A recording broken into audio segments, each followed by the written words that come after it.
Hello and welcome to Mouchoir, a Red Blacks podcast, proud member of the Canadian Football Podcast Network. I am Michaela. She is Janine. You can find us on Twitter and Instagram at Mouchoir Podcast. We're also on Facebook for those of you who are still on Facebook, facebook.com/Mouchoir Podcast. Janine, how are you? I'm good, Michaela. How are you? I'm doing fantastic. We're a couple days removed now from the return to TD Place.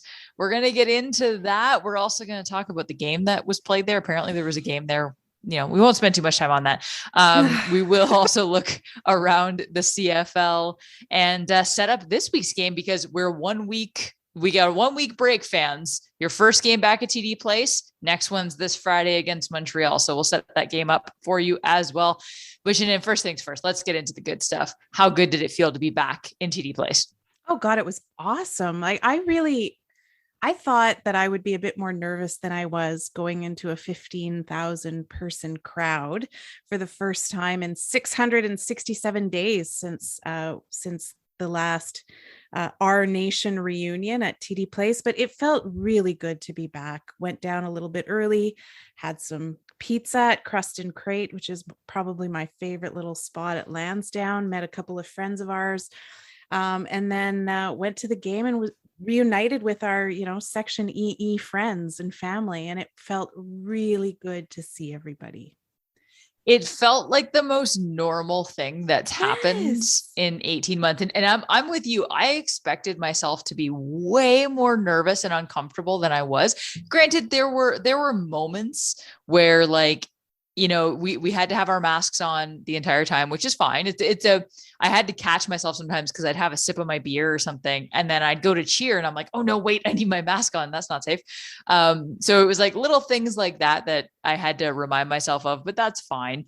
And then there were some moments where I was like, oh yeah, I never realized how close I was to the people in front of me. Cause I tend to kind of hunch over, I get very stressed watching games and I'll kind of crouch down and be in, akin to the fetal position. And if I do that, and thankfully there's no one right in front of us, but there's someone kind of diagonal to me. So I'm almost right in their ear if I do that. So I had to be very cognizant of how close I was to people. But other than that, it didn't feel weird. I was very comfortable being there. I was so happy to be there. Like you said, as season ticket holders, you kind of have a routine around these games. These are a huge part of your life for at least 9 weeks a year. Obviously it's less this year, but still it's a big part of your life. And then to have that taken away, I don't think I realized how much I missed it. Also shout out to the fine folks at Patty's Pub, which is usually my go-to pre-game spot. We went there and again felt very normal to be around, just walking around. Someone honked at me because I was wearing a Red Blacks jersey and I was like, man, I haven't had that happen in so long. That's just so great. So we wanted to talk a little bit as well about the in-game kind of celebrations and just the operations in general outside of the actual game, but the intro and it's Capital Pride Week in Ottawa and Antoine Pruneau was carrying the pride flag out, which was really, really cool. The TD Place also had a pride flag with their Canadian flag and I think City of Ottawa flag. So, yep. In their normal spots, which was really nice to see. What else stood out to you, Janine, about the game? It's the celebrations around the game. Well, a really cool thing that they did this year was this legacy wall, which is on the Bank Street end zone. And so I don't know, Michaela, if you got a chance to go see it, but I went and I found my name on it. It's an 8-foot wall with, the buzzsaw blade, and it's got the names of all of the season ticket holders engraved on it. And I thought that's kind of a really cool way to say thank you to the people for continuing to support the team through the pandemic. And it's just kind of nice to see your name up there and know that you're a part of something bigger, right? And something important in the community. So I didn't know that that was to be expected until I got there and we were walking. We did our usual parade around the stadium before we took our seats, and that's when I saw it, and I just thought that was a really cool thing. I didn't look for your name, Michaela. I should have looked for your name. Yeah, shout out to my husband. The season tickets are under his name. Oh, We obviously both use them. And when the Red Blacks emailed and said, "Hey, we're doing something special. We just want to confirm the spelling of your name." Josh hates anything that celebrates him, so he just kind of ignored it. And I think he confirmed the spelling of his name, but his name is up there and mine okay. is not. So Wow. shout out to my husband for being super organized about that. But I guess in spirit, I am on the legacy wall You because I are. did support them. So in my mind, I am still there. You are part of the R Nation legacy for sure. For sure. For Yes. sure. Yes, exactly. The other thing, Michaela, that I know, well, actually, I'll talk about one more thing before we get to some musical choices. I also found it interesting that they were expanding when a wood cookie is going to be sawed off in the end zone this year. Our nation, you know that that's typically for the first, since 2014, we came back into the league. Whenever we score a touchdown, we get a wood cookie. I don't know, Michaela, if it's because they weren't expecting a lot of touchdowns, or if it's more, I'd like to think it's more along the lines of what Coach Benny talked to us, which is that the guys on defense need to celebrate big plays too. But this year they will be expanding the lumberjack role to every time there's a turnover, and every time there's a touchdown, there will be a saw cookie. We didn't have any of those the other night, but we'll get to that. We'll gloss over that later. I want to be as optimistic as you are and say, hey, this is a way of just incorporating defense and educating fans on defense. Because as football fans, we tend to celebrate offense, but defense is just as much a part of the game, and they should be celebrated as well. I'm all for that. I also, the first thing that popped into my head when I saw that, I was like, oh, they saw this team play, didn't they? Yeah, They knew there weren't going to be too many touchdowns this year. That was the first, second, and third thing that popped into my mind. But Yeah. But anyway, it's still nice to celebrate defense. So let's chalk that up to a good thing. Yes, I agree. We're thinking positive here. Yeah, Yeah, you wanted to talk about musical choices. I totally did. I don't know if how many of you wouldn't have caught it on if you were watching the game at home, everyone, but there is a new Red Blacks anthem, and it's a collaboration. OSEG reached out to Aloe the One, who is a local rapper, and also reached out to blues guitarist J.W. Jones, and they did a little collaboration together, and it was shown on screen before the team ran out, before the team was introduced, and it was really cool. So it's rap fused with blues guitar. I'm a big fan of blues. And I loved, Michaela, that it wasn't a country song, because it seems that the CFL only ever chooses country songs for anthems. And I just like that the Ottawa Red Blacks decided to be a bit more diverse and go to another fan base other than the country song fan base. You can say it, Alberta.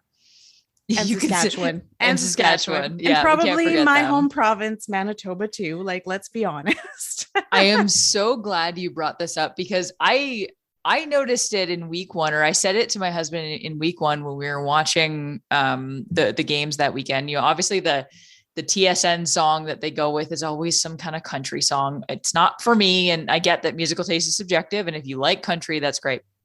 But the CFL, all I've heard from them, and all we've heard from them in TV broadcasts and in their own videos and their own promotions, it's all country. And I get that we just kind of listed 3 provinces that are very heavy into country. And listen, I grew up in small town Ontario. I know a lot of people are really into country, but how about we have a smidge of diversity? And we don't just play the whitest genre of music known to man. And we give our fans a little something for those who aren't country music fans.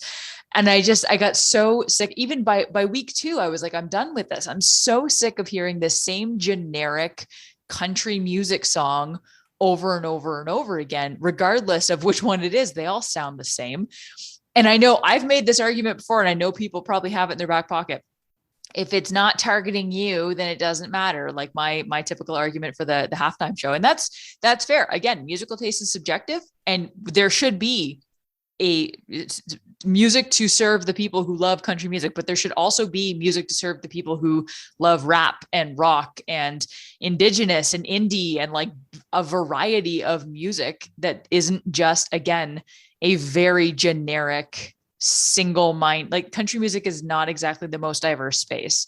And I'm just so sick of hearing these country music songs. Like even the Arkells, who are the most Canadian band right now, who love Canada, who do everything for Canada.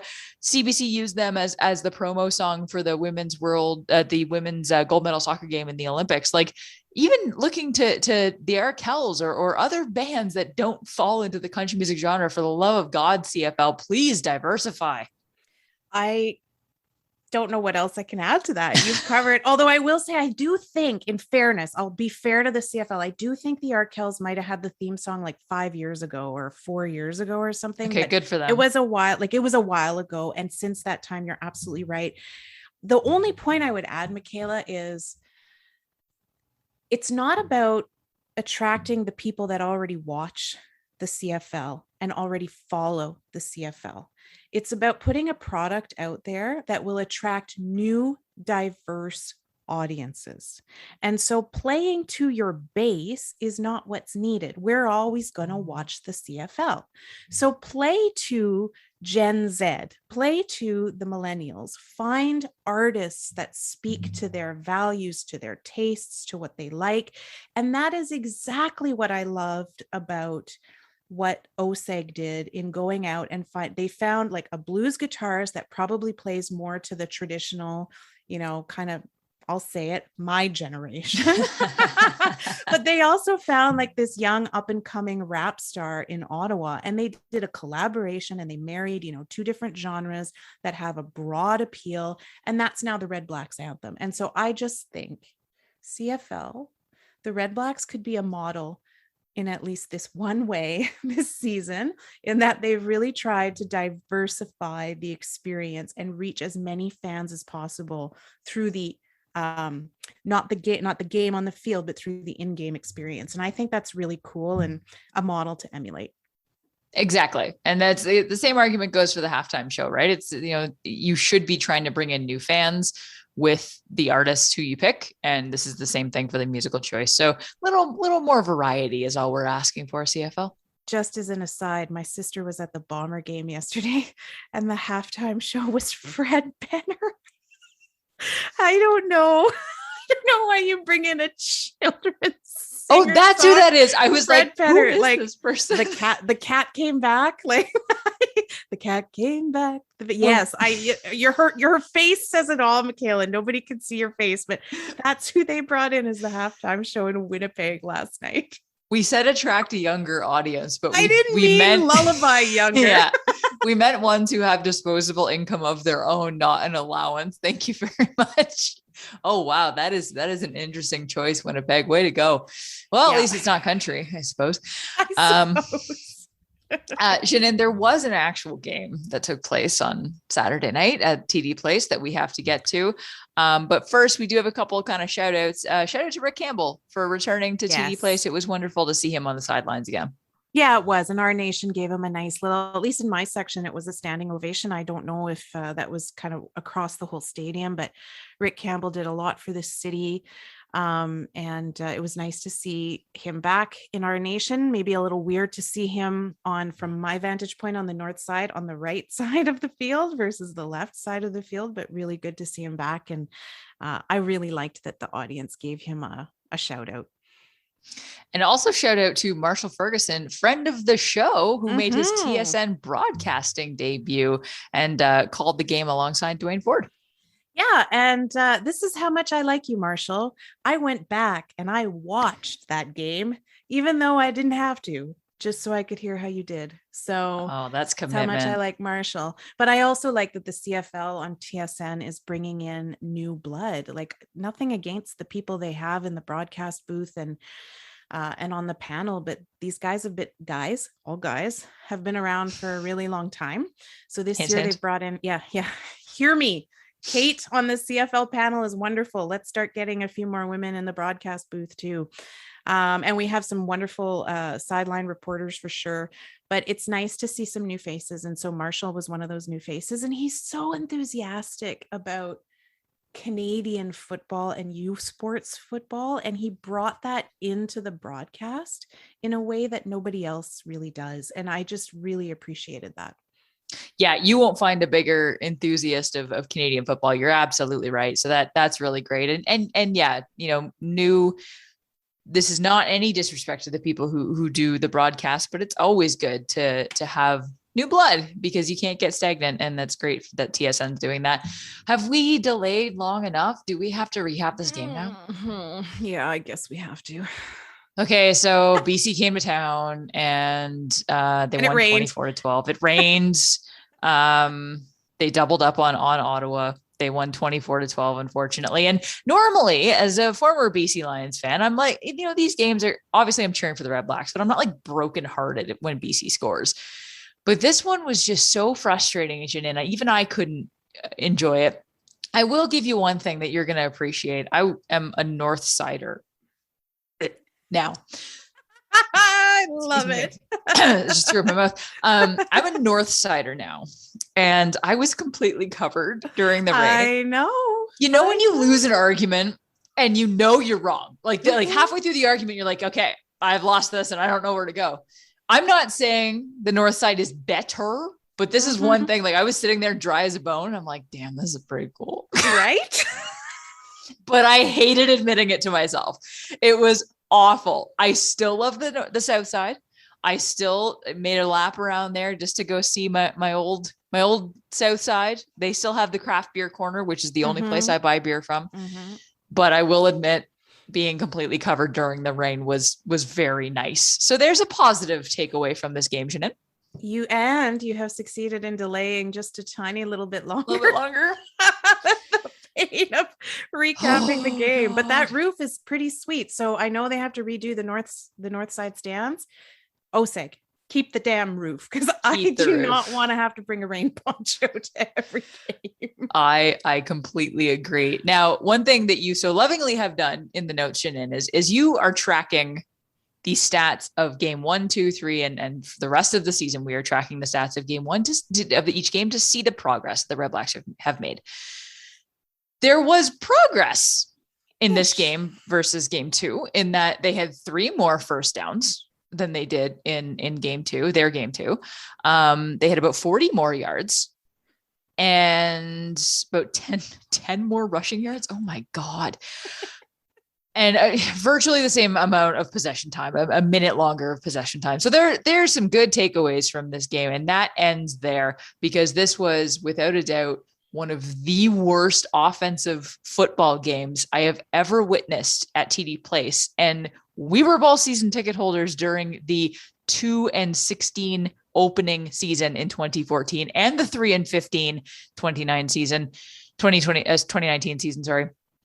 This was awful. Every single point in this game came from the foot of Lewis Ward for the Red Blacks.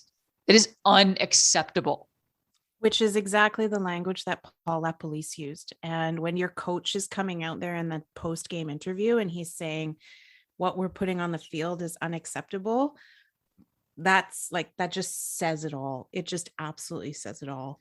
And you and I try very hard to find the flashes, we were calling them last week, or the, silver linings or the positive. And there were flashes. I'll throw one out right now. They used Nate Bahar more than I've ever seen him used. He racked up 66 yards, second down conversion. We've said it on this podcast. This is the kind of player that you give a chance to, and he really wants to show what he can do in this league. And that was wonderful to see. Lewis Ward, four field goals. The man is gold. And for every field goal he kicks. Oh my goodness. I'm having trouble because I'm so excited about what I'm about to say. For every field goal that Lewis Ward kicks, $1,000 goes to the OSEG Foundation to set up Girls on the Run, which is a new program that we're bringing into the community to teach girls how to run, obviously, but to learn confidence and leadership through sport. So that's great. I love seeing $4,000 go to a good cause, but I'm running out of hope for this offense because everything else was just exactly the same as the first 2 games, even if the numbers are a little bit bigger. And on its own, this performance was abysmal. And there's no getting around that. But when you look at, I know it's only been 3 games, but this is 3 games in a shortened season. The Red Blacks have had 2 games now where the offense has not garnered a single point. And every point has either come from the defense or from field goals in Lewis Ward. That is unacceptable. You've had one touchdown, offensive touchdown in 3 games. And that was a rushing touchdown of 2 yards. Yeah. That is unacceptable. That is so beyond unacceptable. And listen, it's not just Matt Nichols, but he has to carry this one because he is not, in my opinion, he is not looking very confident. He is not looking like his shoulder is at 100%, if we're being honest. And I don't know how many plays, Janim, this guy went with his first read, very first read. You know how easy that is for a defense to read and to counteract? He didn't go through his reads at all from what I saw. Very rarely if he did. That is someone who is not confident in their O-line. And that is someone who is not confident in themselves because they just want to get rid of the ball. And that's not going to win you games. And when you watch quarterbacks who are surrounded by, elite receivers. So even we'll get to Montreal in a bit. Montreal's offense has been struggling, but Vernon Adams is still confident to throw to Eugene Lewis when he's in triple coverage for 2 reasons. A, he's confident in Eugene Lewis, and B, there's nothing wrong with his shoulder. So he can throw the ball the way you need to throw the ball to get it to the exact pinpoint location where the only person that can get it is your receiver. I do not believe that Matt Nichols' shoulder is okay. And I do not believe that he's confident that his receiver can fight off the coverage. And I don't know why he feels that way. There's probably a lot. He's never played with any of these guys. There's probably a lot of reasons. Knowing Paul LaPolice's system was his draw. That's not enough. It's not enough. And if his shoulder isn't healthy, what are we going to do for the rest of the season? That is a very interesting question, Janin. Should we tackle this now? We might as well. We'll get to the rest of the game. We'll get to the rest of the offense, but there is, I think there is validity in asking the question of what do the Red Blacks do at the quarterback position? Because right now it is unacceptable to continue giving Matt Nichols chances when he has shown us what he's shown us. Again, I'm not only blaming him, but you have to change something. And the easiest change sometimes is to swap out the quarterback. The problem is the backup quarterback has shown that he is not capable of being a starter on this team in Dominic Davis. And no disrespect to Dominic Davis, but we've done that. We did that experiment. It didn't go well. Maybe he will prove me wrong. Maybe he will prove us all wrong and show that he is very capable. I'm not overly optimistic. So where do the Red Blacks go from here? And we actually put out an Ask Mouchoir, and we got a lot of questions on just this topic. So we're going to cover as much ground as we can and come back and ask Mouchoir and see if we're letting anything go. First of all, I will say, do you know how frustrating it is to see the depth at quarterback on other teams and know the situation we have here in Ottawa and know kind of the history of how we got here? It is very frustrating, Ottawa fans. And again, we have tried throughout the years to be as positive as we can, but I will say this was the game that made me start to really feel the frustration. Like, it's just, hope is not enough. Hope is not enough. And so, I will say, like, just to back up that positivity, like, we had the mentality in the offseason of Matt Nichols deserves a chance to prove us right or wrong. He like, before we judge him, he deserves a chance to show us what he can do with this team. I still stand by that. The problem is we haven't seen anything from him. We haven't seen anything that says I am a starting quarterback in the CFL.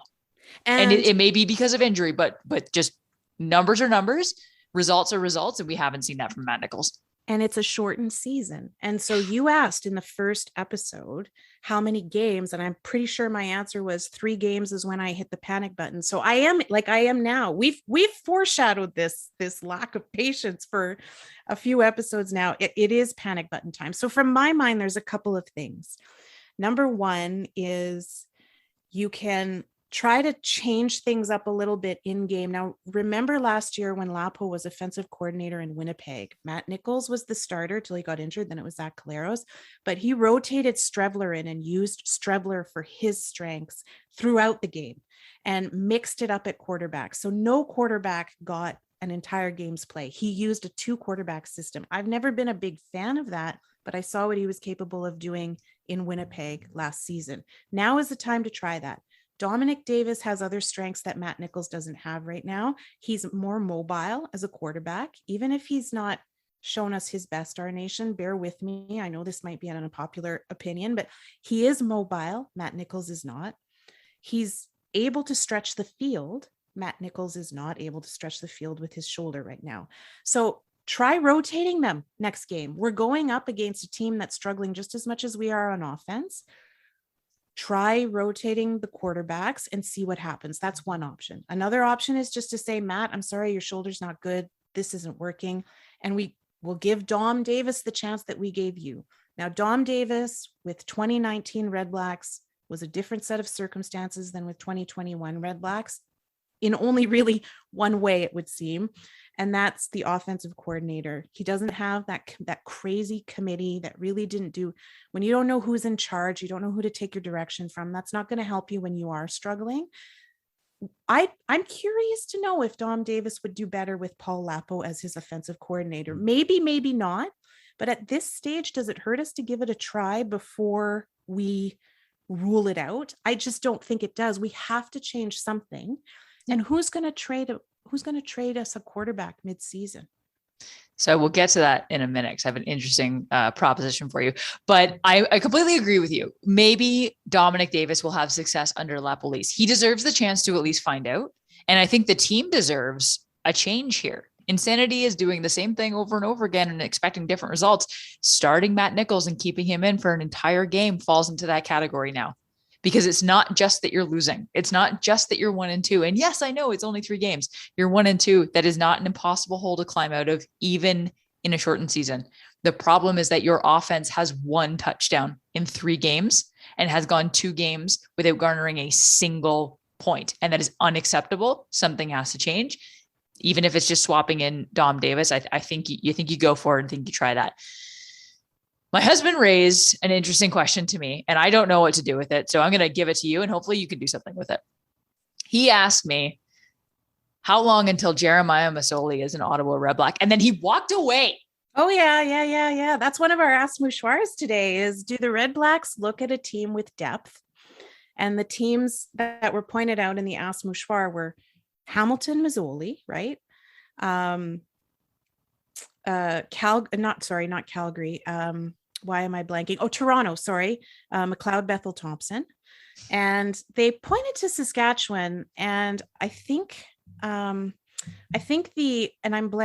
is awful. I'm blanking on the young backup quarterback's name in Saskatchewan, Isaac something. I've got to vamp for a minute here while I find his Isaac Harker. Is that it? I've only seen him for 2 games or so I'm not sure about his sample size. So let's just stick with our friend in Hamilton and our friend in Toronto. So to answer your question, how long until they look at Masoli? I think they have to start looking. The point is, that's not a crazy question at this point. They've clearly made a decision that Dane Evans is their guy. And Jeremiah Masoli's trade value is never going to be higher than it is right now when he is this fresh from being the starter, right? He just technically, I mean, you could even make an argument that it's only been a couple of games, but it seems that Hamilton has made their decision and they're going with Dane Evans. Now is the time for Hamilton to capitalize on that trade value. I don't know what Ottawa can give up. That's the thing. Like, hey, are you interested in Matt Nichols? He's got a lovely sample size on this season so far. But I think I would love it. I would love it if the Red Blacks went for Masoli. I think that he could bring so much of what this offense needs, and mainly in just confidence. He's always been really, really great. I think he's got a great mindset. I think he's very confident in his abilities. And he lost his job because of injury. Really. He lost his job because he got injured and a younger guy below him showed what he was capable of. It's not like he lost his job because he himself is incapable, right? He's a great quarterback. He would be so good on this team. I was on the Nick Arbuckle train for years, and now I think I'm hopping on the Jeremiah Masoli train to bring him to Ottawa, because something's got to change here. Yeah. The question is, like, to me, the question is, there's two questions. Number one is our GM going to go for that? And going to try for that. And that's a question that could lead us down a whole other rabbit hole, which we can go down if we want to. But anyway, would Marcel Desjardins take out the big bucks for a Jeremiah Masoli? That's question number one. Question number two is, what the hell would Hamilton ask from us in return? Because that's an expensive trade. And you got to think they're going to want some pretty big names in return. And those names are going to come probably from our defense, because where else are they going to come from? So who's off limits in your opinion in Ottawa? For me, like, if we're looking across the board, I'd say Lewis Ward is off limits. Oh, totally off limits. And then that's the thing. There's nobody that's really off limits. And if we're honest, I suppose even Lewis Ward, although we need him because we can't generate points on offense. So this is nothing against our defensive backs, who are wonderful. I don't want to see Kane leave again. I don't want to see Baltimore go. I don't want to see Antoine Pruneau go. I don't want to see Avery Williams go. I don't want to see Randall Evans go. I don't want to see any of these guys go. But right now, that's because they are the only things holding this team together, right? So we have to give something big to get something big. And when I look around, that is the only person. I'm not sure I want a McLeod Bethel Thompson. We've talked about his flashes of brilliance on this show, but he has never showed the consistency. He has one or two great games and then goes right back down kind of into mediocrity. Would Henry Burris leave the Chicago Cubs and just suit up for us? The Bears. Bears, sorry, not baseball. Yeah. Not baseball. That's okay. The little bears and the big bears. That's right. That's the same animal. Will he leave the Bears and come back? Like, I miss Henry so much. I think you're right. I think the asking price for Masoli is going to be incredibly high. Again, it would depend on the trade. It would depend on what the Red Blacks are sending back. I'm sorry, my dogs are barking. There's not a lot I wouldn't be okay with, right? The Red Blacks have, the reason their defense is working right now is because they have some pieces of depth that they could probably part with and still be serviceable, still be very good. I think the only off limits piece for me is Lewis Ward. And again, even then, if it's a high price and all you have to give up is one player for a quarterback who could make a serious difference on your team, I'm not saying Lewis Ward is replaceable, but you can get a serviceable kicker who you don't need to rely on for every single point because you have a quarterback who can put up points. You know what I mean? Yeah. Like, and I'm not saying I'm okay with the idea of Lewis Ward being traded, but I could get on board with it if it meant someone of Jeremiah Masoli's caliber coming to Ottawa. All I'm saying is I haven't been able to stop thinking about this for like 5 days because something needs to change. And oh my goodness, would this ever solve the Red Blacks problems? I mean, the bottom line is the team has to do something because we're 3 games into the season and fans are already losing their minds. And I don't blame them. Like, I'm sorry, but I love this organization. I love this team. I love everything it's brought to the city, but I don't blame them. We have to have something more than hope and a prayer for the rest of the season. And if no moves or no shakeups are made or tried, then there's nothing that will keep us coming. And getting us to the Grey Cup in our second year and winning the Grey Cup in the third year and getting back to the Grey Cup again 2 years later, that all happened in the past. And I'm immensely, immensely grateful for it. And I'm thankful for how this organization was built, but it's not enough. If something is not done right now, and if fans have to keep watching all the elite players on all the other teams, and we don't have any of them on our offense, they're going to walk away from this team. And then it's going to be rebuilding a team and a fan base. And that's what I'm worried about, Michaela. If we don't do something big, I don't know. I just don't know. Sports is a what have you done for me lately industry, right? And yeah, we can respect and be grateful for the success that this management team has brought the Red Blacks in their first 5 years, but that doesn't mean that they get a pass for not making a change that is so obviously needed, right? That's the thing that makes it so frustrating about this team is they are very good on defense. They are very good on special teams. They are awful on offense. And you can make a couple of changes to really fix this. If you're just letting the season play out and not even trying to fix it, then you're not doing your job. And fans have a right to be mad at that. I said at the beginning of the year that I would accept if, you put a bunch of tyke or pee-wee football players out on the field and I would watch it. I take that back.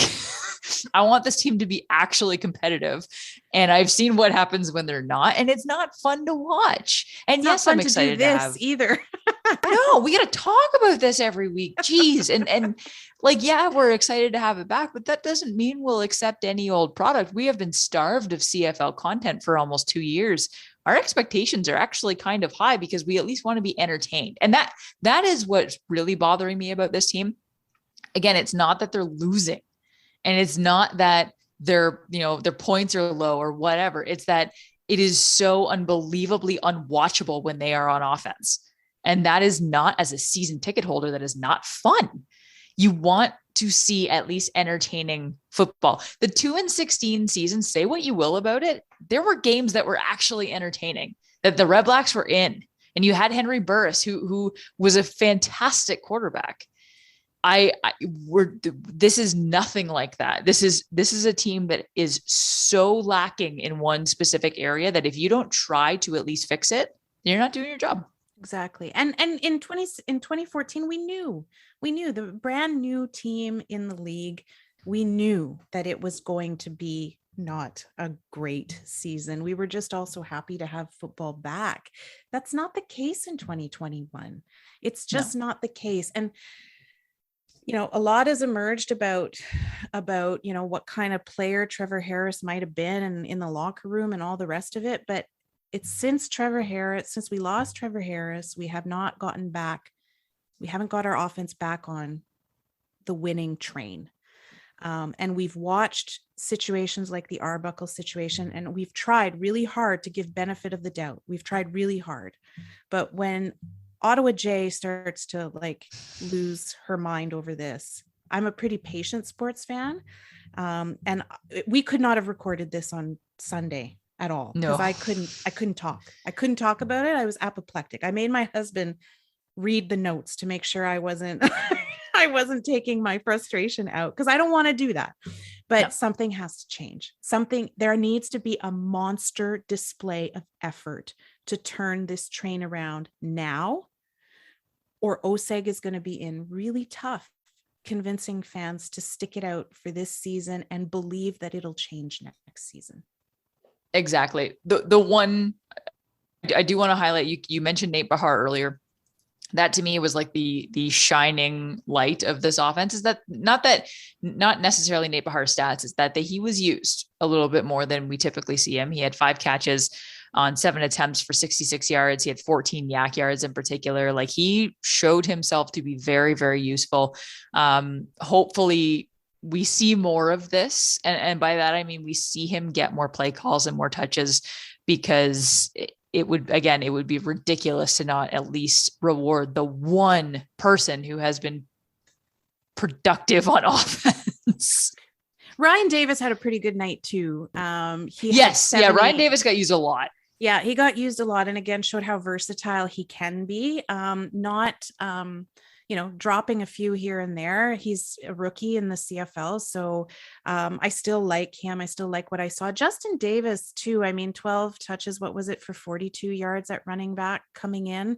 Not explosive by any stretch of the imagination, but he didn't have a whole lot of help from the O-line in terms of opening up run lanes for him. The O-line, however, did improve drastically from this game to last game. So we should give the big boys a shout out. And I think having Nolan McMillan back was a big difference. But again, these are the glimmers of hope that if you can fix this offense, because there are these glimmers, but they're just going to be glimmers until we fix the bigger problem.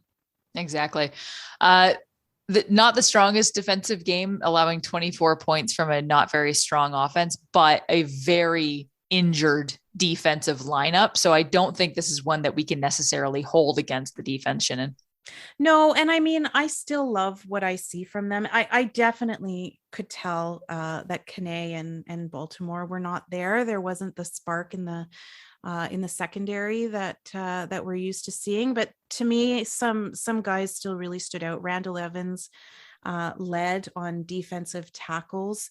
How many did he have? He had 6 defensive tackles. Don Unumba was right behind him with 5, and Don Unumba was kind of flying around the field and making some pretty spectacular plays, which was pretty fun to see. We registered 2 sacks against the BC O line. That's maybe not as many as Riley is accustomed to, actually, but they still had a good night, and it's really hard to find anything to criticize the defense on a night where, again, they were really the ones that were the most entertaining to watch.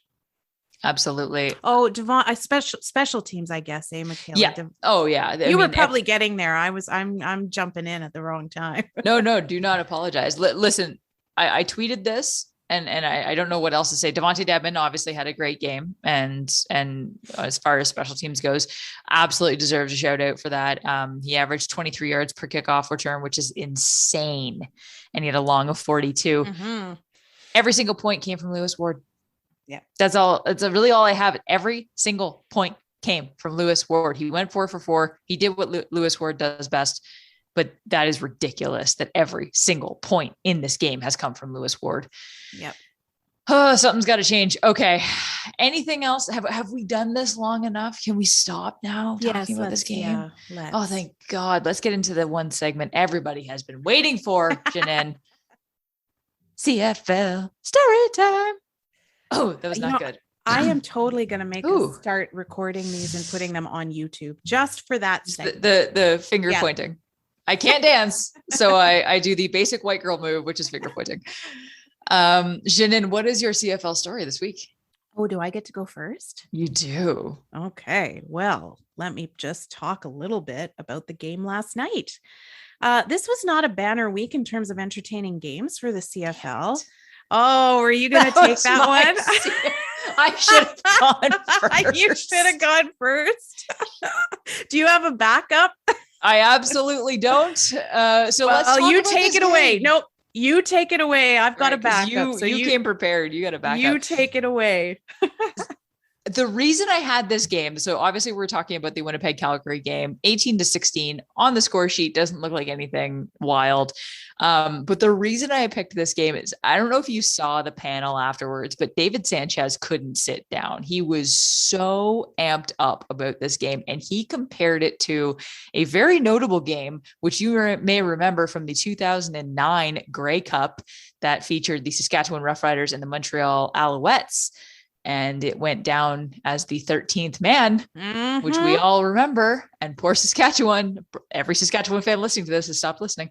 But they compared it a lot to that because Winnipeg steps up. Rookie kicker. I believe I'm going to pronounce his name right. Mark Leggio. Yeah, that's Leggio. Exactly it. Leggio. Yep. He steps up to the plate. Rookie kicker misses the field goal, but there's a penalty. It is on Winnipeg, but they get to redo it. He kicks it. They win the game. Boom. Huge. That culminated what was an absolutely insane second half in particular, but just an insane game overall between Winnipeg and Calgary. And that the flashes of 2009 Grey Cup were just very, very palpable to me, Jeanine. Yeah, for sure. And Leggio is worth talking about because he's in for an injured Taylor Crapigna. Leggio is also a former U Sports. I believe he went to Western. I believe his last year at Western was 2019. So first year in the season in the CFL, first season in the CFL. Tyler Crapigna is out with an injury. So Leggio comes in his first moment in the game. He misses the 1-point convert, comes back and nails a 40-something yard field goal, nails his next 2 field goals, in fact. So, didn't bother him that he missed the convert. And that in and of itself was a great story. But then, yes, time count violation, because the Bombers are trying to eat up as much time on the clock. And so he goes from, 37 yards to 42 yards for the field goal or something like that, and just nails the second one. And I was just, one of the big guys took him on his shoulder because he's a little bit taller than Lewis Ward, but he's a little one too. So one of the big guys up front took him on his shoulder and carried him back to the sidelines. And it was very reminiscent of the 2009 situation. I was not sad about it.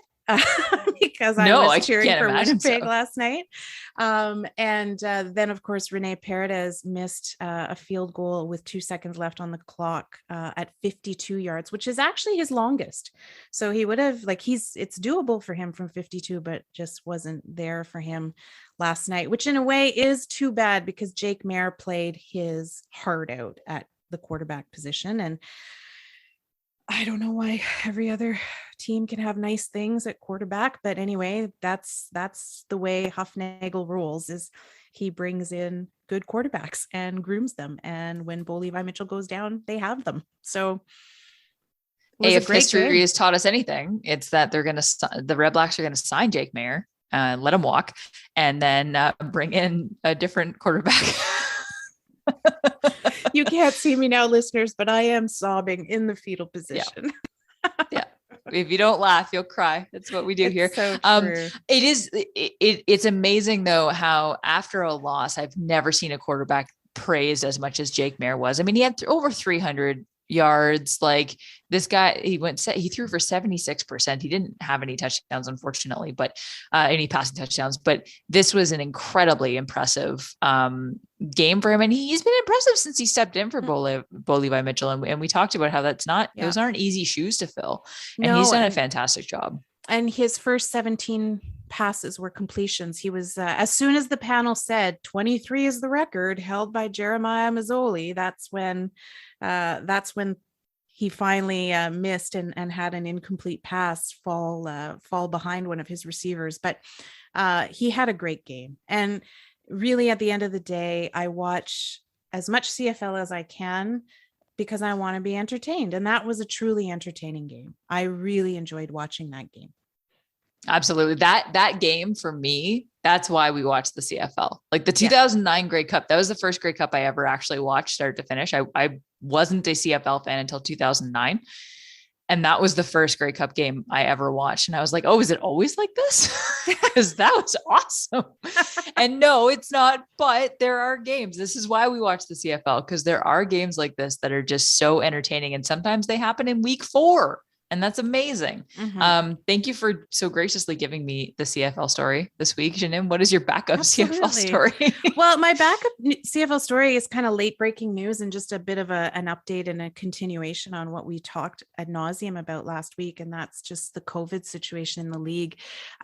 It broke today that now all 9 teams will require proof of vaccination or a negative test within, I think it's 48 hours. So the Saskatchewan Roughriders and the Edmonton Elks have now announced that if you want to get into their stadium, you have to have that proof. So I think that's a little too late for all teams to be bringing these protocols in. And if I'm not mistaken, it's only going to take effect in October in Saskatchewan, which means like there'll only be a couple home games left in the season. So it's done. And I'm happy to see that. I'm also happy to see that the Elks have not had any new cases for, I think it's the last 3 days. So it does look like they'll be allowed back into their stadium for practice on Wednesday. And it does look like the Labor Day Classic can go ahead. And that is really good news. And hopefully this whole thing has just been a bit of a wake-up call for the league. Yes, exactly. And not the league, sorry, the players, I should say. The players, yeah. That's a good point. Because I do think I like, at least on paper, the CFL's rules and the way that they go about it in terms of, hey, if you don't have 85% vaccinated, guess what? You don't get paid because money talks. And sometimes that's how you motivate people, is at their wallet. I'm glad that Saskatchewan and Edmonton finally smartened up and added some sort of vaccination proof requirement for the stadiums. And it's good to know that things are clearing up in Edmonton. Hopefully it was a learning experience for anyone involved. I'm glad no one, at least to our knowledge, no one was seriously ill, which is good. I doubt COVID is fun, even if you don't end up in the ICU. But you never want anybody to get sick. I don't care, who they are, but hopefully this was a learning experience. And if this is the one learning experience that the teams and the players have to have, at least it was one that everyone got out safely from. So hopefully it's the last time we have to talk about COVID outbreaks in the CFL. But who knows? So yeah, great news coming out of Edmonton. We do have another Red Blacks game this week, Janin. We're only 4 days away at this point as we record this on Monday afternoon. Feels like we don't have much time to catch our breath, and neither do the players. That's only going to get worse with some wonky scheduling dates coming up. Yes. But Friday night lights, Montreal will be in town at TD Place. We will be back for our second game this season. 7:30 kickoff. What are you looking forward to in this game? Well, I touched on it a little bit. Montreal was off to a hot start in their season opener, but really since then, since the second half of that game, their offense hasn't really done a whole lot. So we said this about BC. We said that that BC was going to be a winnable game. But having watched Montreal play their last game late last week against Hamilton, it was just not a good game for the Montreal Alouettes. Vernon Adams went 15 for 31, 171 yards, an interception. He had a touchdown, but he was hot and cold and just didn't look like he was going to be able to lead this, frankly, all-star offense. So there are some big names on the Montreal offense, but they are really struggling coming together. Quan Bray, Eugene Lewis, BJ Cunningham, Jake Wenicky. They've got Stanbeck in the backfield, but they seem to be struggling coming together. So I guess what I'm looking forward to is Montreal's offense continuing to struggle, because misery loves company, and we shouldn't be the only team in the CFL that has offensive struggles. God, this is going to be a 7-5 game, isn't it? This is going to be the most boring offensive game we have ever witnessed at TD Place. And the bar is very, very low, my friends. I'm a little bit nervous about that. Like, listen, if your team's going to suck, your team's going to suck. We've been through these seasons before, Shannon, but at least give me some entertaining football. And if we've got two of the worst offenses in the CFL coming up this Friday, that might not be all that interesting. Montreal is the only team that technically is below Ottawa in the standings in the East. I know they have the same record, but technically Montreal is below them. So, hey, someone's got to win this game. Yeah. And when you think about it, both teams really need to win this game. I'm already hitting the panic button, obviously, if you've listened to the first that panic button is pressed, but like the episode's name is going to be something panic to do button. With panic button. Yeah, because we are firmly pressing button. It. Yeah, I hope maybe that's why you hit panic buttons, because then something changes. So even if people are listening to this and going like, oh my goodness, you're panicking too early, first of all, no, we're not. This is a shortened season. Second of all, exactly. And we need something to change. Yeah. We're not going to change if we don't hit the panic button. Not that Marcel Desjardins listens to us, but I'm just saying, like, you hit the panic button because you want something to change. Well, guess what? Panic button pressed. Yeah. And I think for both teams, right? This is the first time we meet an Eastern Conference rival. They've already played Hamilton, but both teams need to win this game to gain ground in the East. And if we can't gain ground in the East, like really and truly, the season's over, really and truly, if we can't gain some ground next week. I know it's not mathematically, but if things stay the same and we lose on Friday, the season's done. So this is a must win as far as I'm concerned. And it might be a defensive battle, and that's okay, but defensive battles can be entertaining. But definitely we are in must, like capital M, capital U, capital S, capital T win territory right now. So what are the keys to this game for you, Shannon? Well, from my perspective, I see three things that I think we need to be able to do. And the first thing is, I don't know if you've noticed, but Montreal has had some weakness on the cover team. Last week against Hamilton, Frankie Williams just railroaded them, absolutely stampeded through the cover team. He had a long return of 49 from kickoff and a long of 67 on a punt return. Now we have Devontae Dedman on our special teams, and he had a great game last week. So I think if he can capitalize on their shoddy coverage, we could see some special teams generated touchdowns, which would be really great, right? That would be a really great thing to do. So we got to capitalize on that weakness. The second thing we need to capitalize on is Montreal's utter lack of discipline. 2 games in a row now, they have taken over 100 yards of penalties. And it's not just the yards of penalty. They've taken them at stupid, momentum sucking times. And they have really put themselves in a losing situation as a result. So if we can play as disciplined as we did last week, we got 1 penalty last week for 2 yards because we were already down in the Lions were already down in the red zone. We got 1 penalty. If we can play that discipline and we can take advantage of their lack of discipline, we are, I give us an advantage for sure. And then the last key is obviously it's offense. Like, we've sustained more and more drives every game, but it's not enough. We have to march down that field. We have to not let go of I don't even think we made it to the red zone last week, did we? Because all of Lewis Ward's field goals were from beyond the 30-yard line. So we didn't even make it to the red zone last week. We got to make it to the red zone. I think they did. I think they had 1 red zone appearance, and it was like they were on the 10-yard line. Like, it was very, very I do remember Mike Sutherland saying the Budweiser red zone. I think they took a penalty and ended, or they got pushed back. Yeah, you're right. They got pushed pushed out of the red zone, and then Lewis Ward kicked that field goal. So, but you're right. You get in the red zone. Like, at least you're giving yourself the best chance to score. Yeah. We just use Bahar like you were, because that was working. Use Davis like you were, because that was working. Sorry, now we have 3 Davises on the team, right? Use Ryan Davis as you were, use Justin Davis. And you know what? I will say, on offense, mix it up and put in Dom Davis. And try some new things.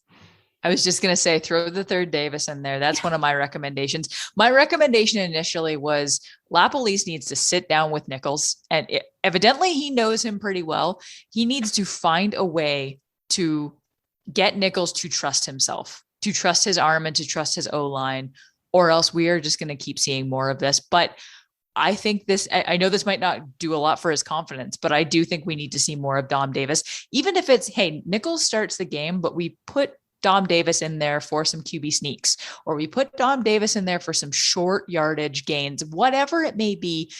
Give Dominic Davis some chances, or start him. I don't care. Do what you have to do to mix things up at the quarterback position, because Nichols needs to wake up here.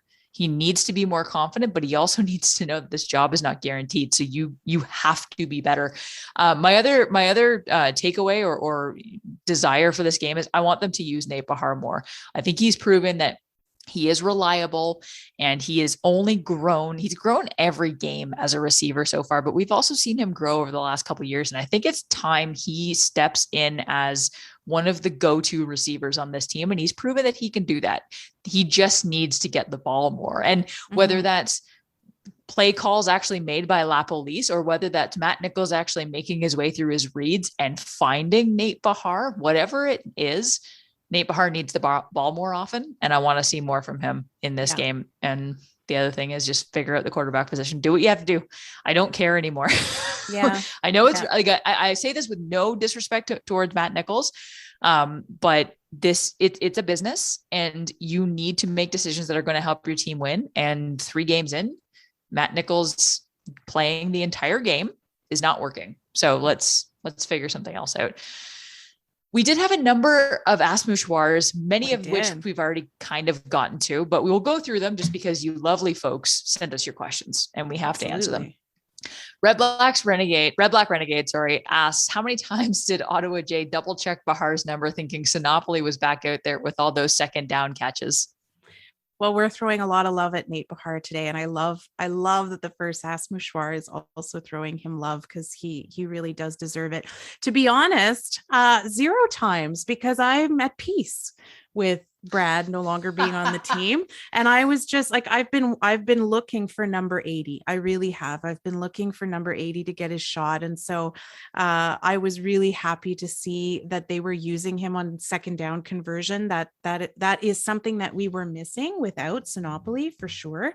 And if Bahar wants to step into that role, I think it's great. But I do think he also has, his own particular style that's going to be all his. And I just want to see him continue to grow. So I've made my peace, almost healed from Brad Sinopoli's retirement. Now it's just Bahar. I'm looking for number 80. Absolutely. Gonna be okay, buddy. You saw him on the sideline, right? I did see him on the sideline and on the big screen. And I thought of you when I saw him. Everybody did. I didn't wear my Sinopoli jersey, and too painful. Too soon. Everybody in my section was like, where's the Sinopoli jersey? I'm like, I just thought I'd mix it up and wear my Mouchoir podcast jersey. Come on. That was my question. Are you wearing the Mouchoir podcast jersey? I was repping us for sure. Same here, buddy. Same here. Although everybody keeps asking me, who's number 76? I'm like, the year I was born. All right. Next question comes from our good friend Trooper 421. With the short season already a quarter gone, oh my God, do you see any outside QB help as an option this season? Well, he mentions a few options. This was the Hamilton, Saskatchewan, or Toronto question. We did answer that earlier in the show, but as always, Trooper 421, we appreciate your question, and I think you know the answer at this point. Oh, we're coming for you. We're coming for Mazzoli. The next question comes from TGAG Pod. What can the offense do to be better? Is it time to bench Nichols? Also one I think we did kind of address. The fact of the matter is the offense needs to be better, and that is a shakeup at the QB position, and let's see what happens, whatever that may look like. So that was all the Mouchoir questions I saw. Janine, did I miss any? I don't think so. That's all I've got. Yep, that's all I've got. But thank you to everybody who wrote in. And I think the last one from True Green and Gold might have been the first time that we get a question from you. So thank you very much. Yes, absolutely. And shout out to everyone who asked us questions. As always, you can ask us questions on Twitter. Tweet at us at Mouchoir Podcast, or just use the hashtag #AskMouchoir, and we will do our best to answer your question at some point in the episode. Are you making any predictions for this game, Janine? I make predictions and they go south real fast. So say Montreal will win. Yeah, that's right. Montreal will win. You know, we've never lost our home opener before, until this year. Oh, that's good. That's really sad. But that means that Rick Campbell has won every Ottawa home opener. That's also another way to look at it. Like you said, so much better. If you don't laugh, you will cry. If you don't laugh, you will cry. In terms of predictions, I like the kind that you make, which is 2 hot dogs and 1 beer is what I'm gonna have at the game. That's a good night. Yeah, I'm coming straight from a golf lesson, so you're gonna be in need of a beer. I'm gonna golf. I probably need the beer before the lesson. I might do better if I have a beer. It's very true. It's very true. I'm going to say 1 beer, 1 hot dog. I'm heading to Quebec City the next day, so I need to be on my best behavior so I can get up early. But something tells me I might need a second beer depending on how this game goes. So maybe it'll be 1 beer with an asterisk. That's my prediction for this game. There you go. All right. All right. As always, thank you so much for listening. You can find us on Twitter at Mouchoir Podcast, also on Instagram at Mouchoir Podcast, Facebook.com/Mouchoir Podcast. You can find me on Twitter at Shrides, SCHREIDS. Janine, where can they find you on Twitter? You can find me at Ottawa J. That's JAY. And we will see you next time on Mouchoir, a Red Blacks podcast.